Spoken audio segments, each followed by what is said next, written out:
Shahbaz student Singh channel में आप सभी का स्वागत है। फ्रेंड्स, हम डिस्कस कर रहे थे एचएसएलसी 2025 के लिए इंपॉर्टेंट क्वेश्चन इलेक्टिव हिंदी के लिए आपके। तो इसके तहत मैं आज चौथा वीडियो लेकर आया हूँ, जिसमें कि मैं आपको इंपॉर्टेंट 4 मार्क्स और 5 मार्क्स के क्वेश्चन बताने वाला हूँ। ठीक है, जिसमें आपको व्याख्या भी होगा और जो भी आशय स्पष्ट करो रहता है, जो भी इंपॉर्टेंट है 4-5 मार्क के लिए, तो वो मैं बताने जा रहा हूँ। तो चलिए डिस्कस करते हैं। दोस्तों बता दो, आपको अगर पीडीएफ लेना है तो आप मुझे व्हाट्सअप कीजिएगा। आपको मिनिमम कॉस्ट जो है वो 50 रुपीज़ देने होंगे, आपको पूरे पीडीएफ मिल जाएंगे, ये आपको मिलेंगे, आप कॉन्टैक्ट करेंगे। तो चलिए, बाकी आप प्लेलिस्ट में मैंने अरेंज कर रखा है, सभी वीडियो सभी ग्रामर आप वहाँ से देख सकते हैं। देखिए, भारत के नवनिर्माण के बारे में लेखक ने क्या कहा है। तो भारत के नवनिर्माण के बारे में लेखक ने कहा है कि भारतवर्ष के 7 लाख गाँवों, हजारों शहरों और सैकड़ों कारखानाओं के नवनिर्माण हेतु नींव की ईंट बनने के लिए तैयार लोगों की जरूरत है। परंतु विडंबना यह है कि आज कंगूरे की ईंट बनने के लिए चारों ओर होड़ाहोड़ी मची है। नींव की ईंट बनने की कामना लुप्त हो रही है। इस रूप में भारतीय समाज का नवनिर्माण संभव नहीं है। इसलिए लेखक ने देश के नौजवानों से आह्वान किया है कि वे नींव की ईंट बनने की कामना लेकर आगे आए और भारतीय समाज के नवनिर्माण में चुपचाप अपने आप को खपा दे। ठीक है, तो आप लिखना है, वेरी इंपॉर्टेंट। फिर महादेवी जी के पालतू जीव जंतुओं का परिचय दो। तो महादेव जी ने जीव जंतुओं से अथाह प्रेम और लगाव था। उन्होंने अपने घर के जाली घर में तरह तरह के रंग बिरंगे जानवर पाल रखे थे। उनके पालतू जीव जंतुओं में प्रमुख तौर पर पक्षी थे, जिन्हें वो बहुत प्यार करती थी। मोर मोरनी, जिन्हें वो राधा और नीलकंठ कह के पुकारती थी। इसके अलावा तोता भी था, बिल्ली जिसका नाम था चित्रा, कबूतर जिसका नाम लक्का था। इसके अलावा छोटे छोटे खरगोश थे। तो कौन कौन से जानवर है बेसिकली भी पूछा गया है। नींव के ईंट और कंगूरे की ईंट का प्रतिकार स्पष्ट करो, मोस्ट इंपॉर्टेंट ये भी। तो देखिए, नींव की ईंट का प्रतिकार है समाज का अनाम शहीद, जो बिना किसी यश लोभ के समाज के नवनिर्माण हेतु आत्म बलिदान के लिए प्रस्तुत है। वहीं दूसरी ओर कंगूरे की ईंट का प्रतिकार है समाज का यश लोभी सेवक, जो प्रसिद्धि प्रशंसा और अन्य किसी स्वार्थवश समाज का काम करना चाहता है। कवि रामवृक्ष बेनीपुरी जी ने अपने नींव की ईंट नामक निबंध में इन प्रतीकों के माध्यम से देश के नौजवानों से नींव की ईंट बनने के आह्वान करते हैं, ताकि एक सुंदर समाज का निर्माण हो सके। नेक्स्ट देखिए, नींव की ईंट का क्या भूमिका होता है, ये भी इंपॉर्टेंट है। तो नींव की ईंट भवन या इमारत के नींव को मजबूती प्रदान करती है। नींव की ईंट के पुख्तेपन पर सारी इमारत की अस्ती नास्ती निर्भर करती है। नींव का ईंट बलिदान का प्रतीक है, जिसने अपने आप को जमीन के साथ हाथ अंदर इसलिए गाड़ दिया ताकि संसार एक सुंदर सृष्टि देख सके। इसी प्रकार नींव के ईंट के लेखक बेनीपुरी जी नींव के ईंट को समाज के अनाम शहीद के प्रतीक के तौर पर पेश कर रहे हैं, जो बिना किसी यश लोभ के समाज के नवनिर्माण हेतु आत्म बलिदान के लिए प्रस्तुत हो, जिसमें एक नया सुंदर समाज निर्माण हो सके। ठीक है, देखिए, हिंसा अहिंसा के संबंध में कायर मधुबन कविता में क्या कहा गया है, या फिर कवि के कथ्य को स्पष्ट करो। ये दोस्तों, मैंने प्रीवियस ऑलरेडी 3 पार्ट डाल रखे हैं, आप सारे पार्ट के वीडियो देखिए, डेफिनेटली आपको एग्जाम में बहुत सारे इसमें से कॉमन क्वेश्चन मिलेंगे, मैं गारंटी ले रहा हूँ। आपको सभी पार्ट अच्छे से पढ़ना है, लेकिन ठीक है, ऐसा नहीं कि एक पार्ट देख लिया, आपको चारों पार्ट अभी तक जितना भी, और ग्रामर भी अच्छे से देख के जाना है। और भी आगे आने दिनों में जो भी हेल्प होगा मैं डेफिनेटली आपको करूँगा। देखिए, कायर मधुबन नरेंद्र शर्मा जी की उत्कृष्ट रचना है। हिंसा और अहिंसा के बारे में कवि कहते हैं कि लड़ाई करो कहकर अगर कोई दुष्ट और नीच व्यक्ति सामने आ जाए, तो मनुष्य को चाहिए कि या तो प्यार के बल पर उसे जीत ले, नहीं तो उसकी हिंसा का जवाब प्रतिहिंसा दे। परंतु किसी भी स्थिति में अहिंसा की दुहाई देते हुए पीठ फेर कर ना भागे। कवि ने यह भी माना है कि हिंसा के बदले की जाने वाली हिंसा मनुष्य की कमजोरी दर्शाती है, परंतु कायरता उससे अधिक पवित्र है। दोस्तों, आज आपसे एक रिक्वेस्ट रहेगी, आप वीडियो को काइंडली लाइक कीजिएगा, और नए हैं तो चैनल में सब्सक्राइब कर लीजिएगा। आप वीडियो को लाइक नहीं करते हैं, बहुत जना देखते हैं लेकिन लाइक नहीं, बहुत अच्छी बात नहीं है, क्योंकि एज ए टीचर हमें मोटिवेशन नहीं मिलती है अगर आप लाइक नहीं करते। लगता है कि हमारा वीडियो आपको अच्छा नहीं लगा, तो डेफिनेटली लाइक करके मोटिवेट कीजिएगा। देखिए, अपने शब्दों में नीलकंठ के रूप रंग का वर्णन करो, या फिर दूसरे तरीके से क्वेश्चन पूछ सकता है कि मोर या फिर नीलकंठ के बढ़ने पर क्रमश होने वाले परिवर्तन का वर्णना करो। तो दोनों का एक ही आंसर होगा। देखिए, नीलकंठ के सिर की कलगी और सघन ऊंची तथा चमकीली है। चोंच अधिक बंकिम और पैनी थी, ठीक है, भी थी लिख दीजिएगा। गोल आंखों में इंद्रनील की नीलाभ द्युति झलकने लगी थी। नीला गर्दन, लंबी नील हरा गर्दन, हर भंगिमा में धूप चाही तरंगे उठने गिरने लगती। दक्षिण बाम दोनों पंखों में सलेटी और सफ़ेद आलेखन स्पष्ट होने लगे। पूंछ लंबी और पंखों पर चंद्रिकाओं के इंद्रधनुष रंग मौजूद थी। ये लिख देना। नेक्स्ट देखो, बड़े मियाँ के चिड़िया वाला ने ड्राइवर को रुकने का संकेत देकर महादेवी जी ने क्या कहा था, महादेवी जी से क्या कहा था। तो बड़े मियाँ चिड़िया वाला ने ड्राइवर को रुकने का संदेश देकर महादेवी जी के कोई प्रश्न करने से पहले ही कहना आरंभ कर दिया था कि सलाम गुरुजी। तो गुरुजी किसके लिए कहा है, सलाम ये महादेवी जी के लिए कहा है। ठीक है, बड़े मियाँ ने पिछली बार आने पर अपने मोर के बच्चों के लिए पूछा था। शंकरगढ़ से एक चिड़ी मार 2 मोर के बच्चे पकड़ लाया, और एक मोर है एक मोरनी। आप पाल ले, मोर के पंजों से दवा बनती है। तो ऐसे ही लोग खरीदने लाए थे। ठीक है, आखिर मेरे सीने में भी इंसान का तो दिल है, मारने के लिए ऐसी मासूम चिड़िया को कैसे दूँ, टालने के लिए मैंने कह दिया गुरुजी ने मंगवाए हैं, कैसे ये कमबख्त रोजगार भी खराब है, बस पकड़ो पकड़ो मारो मारो। तो देखो ये क्वेश्चन दूसरे तरीके से भी पूछ सकता है, आपको एक लाइन उठा के दे दिया, समझिए कि टालने के लिए मैंने कुछ कह दिया गुरुजी ने मंगवाए हैं, बोलेगा इसका आशय स्पष्ट करो, तो आपको यही आंसर लिखना है, ठीक है। तो अब ये आंसर सीखिएगा तो इसके रिलेटेड क्वेश्चन भी दिमाग में रखिएगा, रह सकता है, ठीक है। देखिए वर्षा ऋतु को नीलकंठ और राधा के लिए प्रिय क्यों कहा गया है, मोस्ट इंपॉर्टेंट। तो नीलकंठ और राधा की सबसे प्रिय ऋतु वर्षा थी, मेघों में उमड़ आने से पहले ही वो हवा में उसकी आहट पा लेते थे, तब उनकी मंद केका की गूंज अधिक तीव्र होती हुई, केका यानी कि जो मयूर का जो साउंड होता है उसको केका बोलते हैं, ठीक है। तो मयूर मंद केका की गूंज अधिक तीव्र होती हुई बूंदों के उतरने के लिए मानो सोपान पंक्ति बनते लगती। सोपान पंक्ति यानी कि सीढ़ियों जैसा, ठीक है, जैसे सीढ़ी का भाव है उसमें जैसे उतर के आ रही थी वो, ठीक है, वैसा लगता था हमको मेघ के गर्जन होने पर, ठीक है। देखिए ठीक है, क्या हुआ, हाँ, गुंजों को अधिक तीव्र होती बूंदों को उतरने के लिए मानो सोपान भक्ति बनने लगती थी। मेघ के गर्जन के ताल पर उनके तन्मय नृत्य का आरंभ होता था, उनका नृत्य आरंभ होता था, और मेघ जितना अधिक गरजता, बिजली जितनी अधिक चमकती, बूंदों की रिमझिमाहट जितनी तीव्र होती जाती, नीलकंठ के नृत्य का वेग उतना ही अधिक बढ़ता जाता और उसकी केका का स्वर उतना ही गंभीर हो जाता। तो पढ़ना ये, नीलकंठ के मरने के पश्चात दूसरे जीव जंतुओं पर उसका क्या प्रभाव पड़ा था, स्पष्ट करो। या फिर क्वेश्चन दूसरे तरीके से पूछ सकता है कि नीलकंठ के मरने के बाद साथी पक्षियों में हुए परिवर्तन को रेखांकित करो। दोनों का आंसर एक होगा, या फिर नीलकंठ के मरने के बाद उसका प्रभाव दूसरे पक्षियों में क्या पड़ा। तो ये लगभग लगभग पहले क्वेश्चन जैसा है। एक ही है, देखिए, नीलकंठ के न रहने पर राधा निश्चेष्ट होकर कई दिनों तक कोने में बैठी थी। कई बार नीलकंठ भाग कर लौट आया था, इसीलिए राधा उसके प्रतीक्षा में द्वार पर दृष्टि लगाए रहती थी। राधा अब प्रतीक्षा में दुकेली हो गई है, ठीक है। आषाढ़ के महीने में जब आकाश मेघाच्छन्न हो जाता था, तब वो ऊंचे झूले पर कभी अशोक की डाल पर कभी अपनी केका को तीव्रतर करके नीलकंठ को बुलाती थी।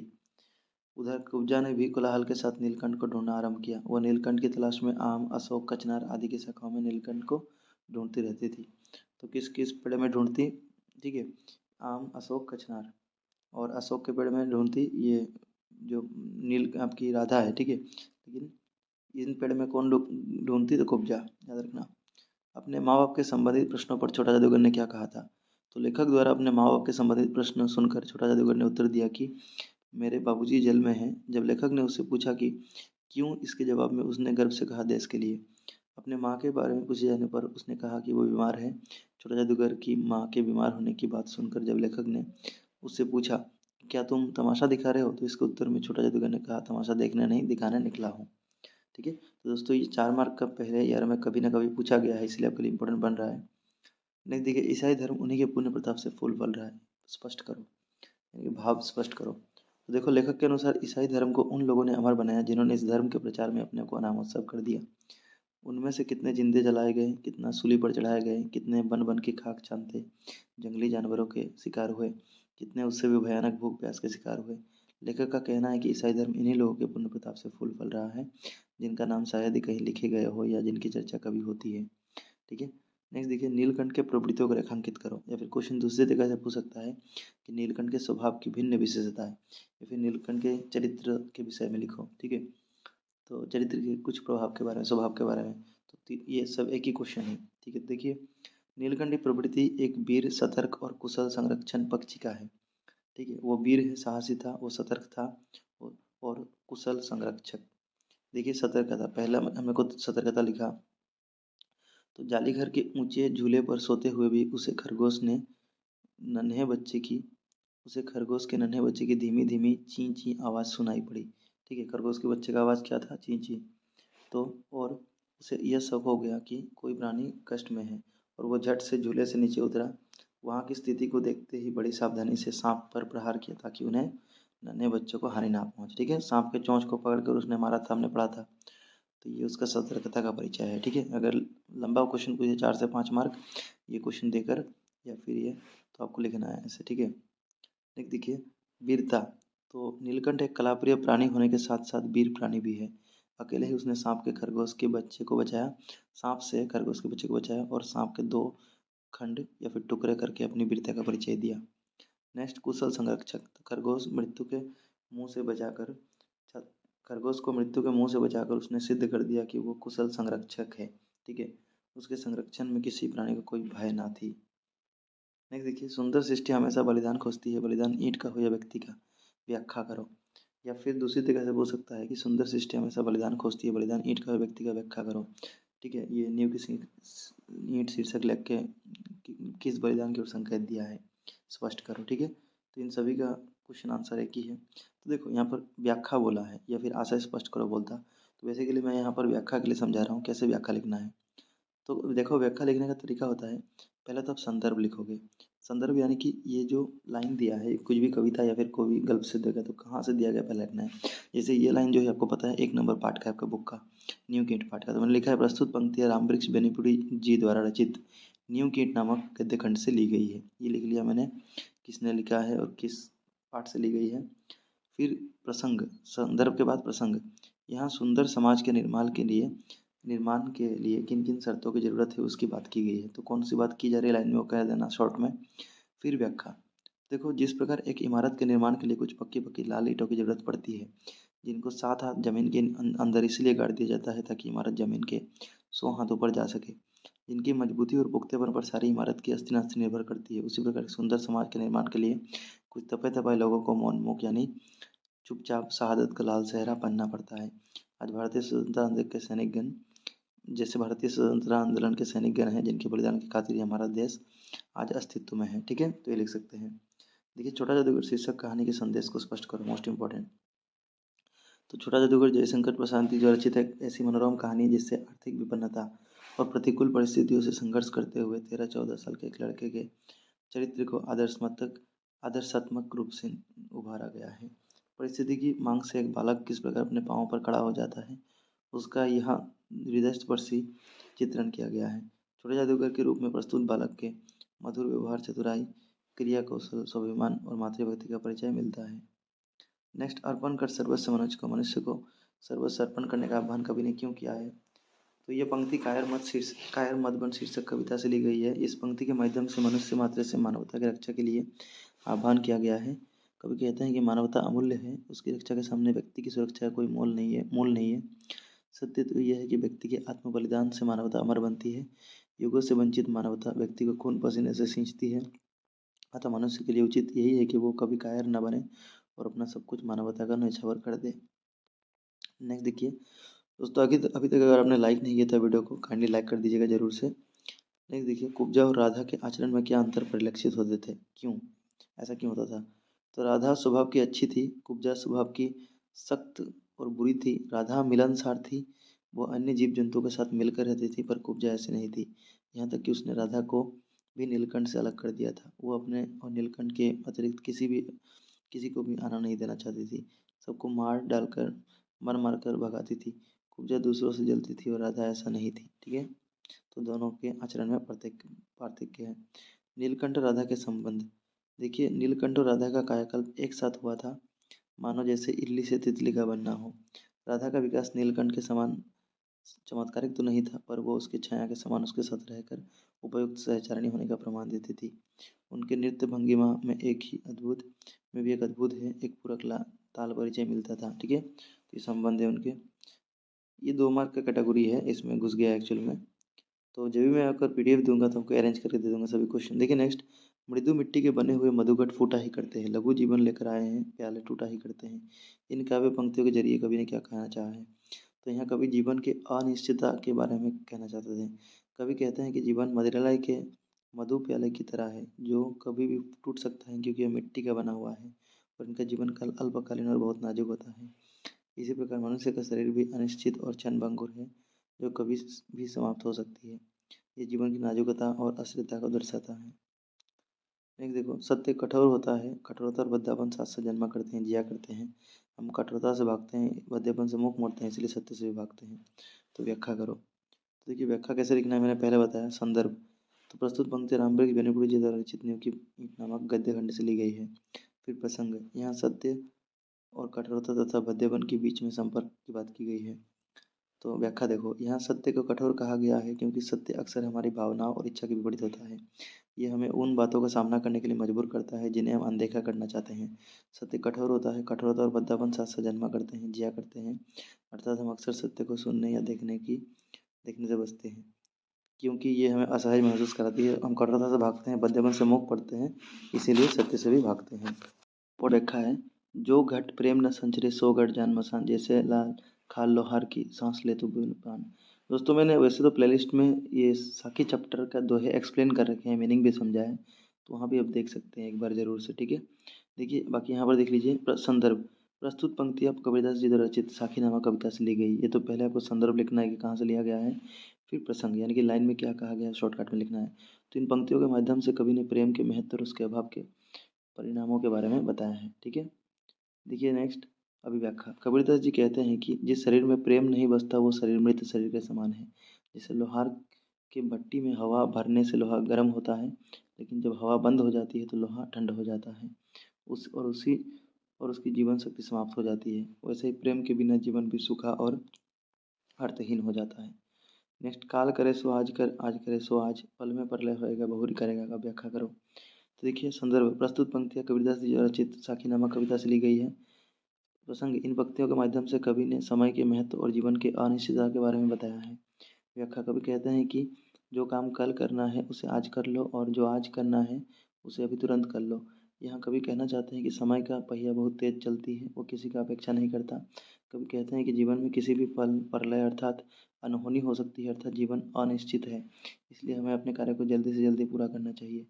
नेक्स्ट देखिए, जिन ढूंढा तीन पाइयाँ गहरे पानी पैठ, जो डूबन डरा रहा, जो बोरा डूबन डरा रहा किनारे बैठ। इसको व्याख्या करना है।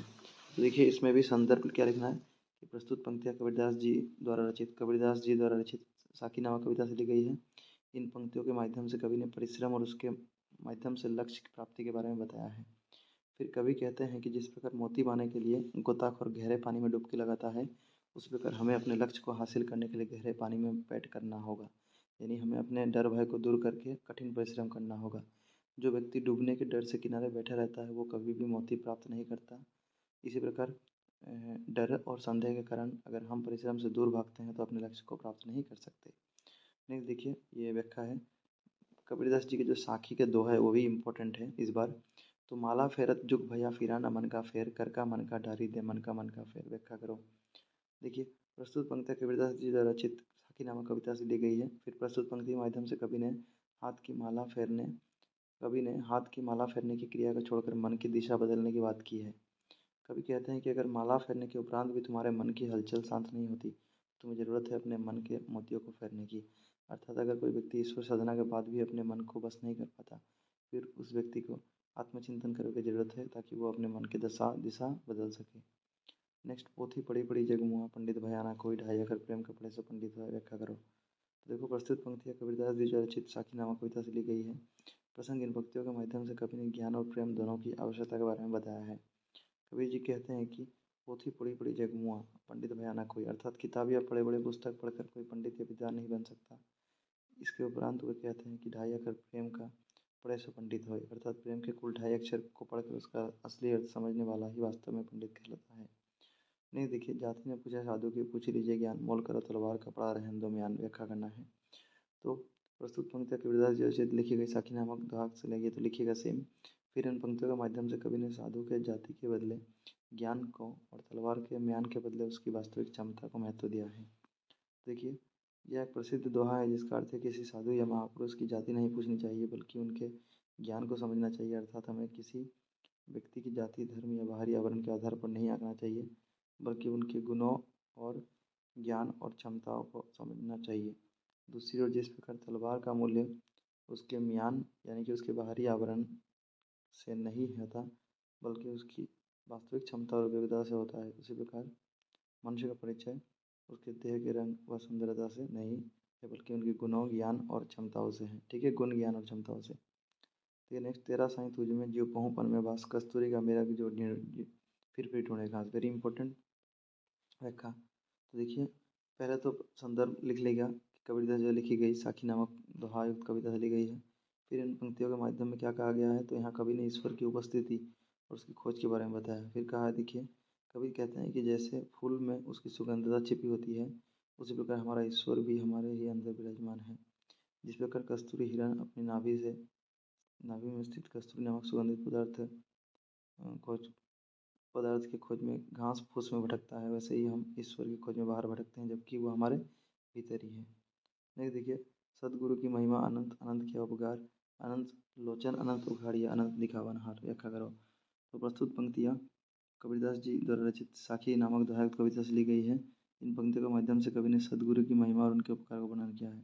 कवि कहते हैं कि सदगुरु की महिमा और उनके उपकार अनंत अविनाशी है, अनंत अविनाशी है, जिनका मूल्यांकन नहीं किया जा सकता। सदगुरु हमारे जीवन में महत्वपूर्ण भूमिका निभाते हैं। वे हमें ज्ञान, दर्शन और सच्चाई का दर्शन कराते हैं। सदगुरु हमारी अपार भक्ति संपन्न ज्ञान चक्षु का उद्घाटन करते हैं, जिससे हम परम तत्व का साक्षात्कार कर सकें। नेक्स्ट देखो, म्यारो घर आवो सुंदर शाम, तुम आया बिना सुध नहीं मेरा। जैसे पान प्यारे प्यारे आशा हो न स्वामी, एक त्यारो ध्यान और मीरा के प्रभु मिलो, अब रासो जो मेरो प्राण। व्याख्या करो। देखिए, संदर्भ प्रस्तुत पंक्तियाँ मीराबाई द्वारा रचित पत्र नामक पाठ से ली गई, पद्य से ली गई है। इन पंक्तियों के माध्यम से प्रसंग क्या है? इन पंक्तियों के माध्यम से कवयित्री मीराबाई सुंदर शाम जी को अपने घर आने का आमंत्रण दे रही है और अपनी व्यथा व्यक्त कर रही है। फिर व्याख्या क्या, देखिए, कवयित्री मीराबाई अपने जीवनाधार सुंदर शाम जी को अपने घर आने का निमंत्रण देते हुए कहती है कि स्वामी, तुम्हारे विरह में मैं एक पके पान की तरह पीली पड़ गई हूँ। तुम्हारे आए बिना मैं सुध बुध खो बैठी हूँ।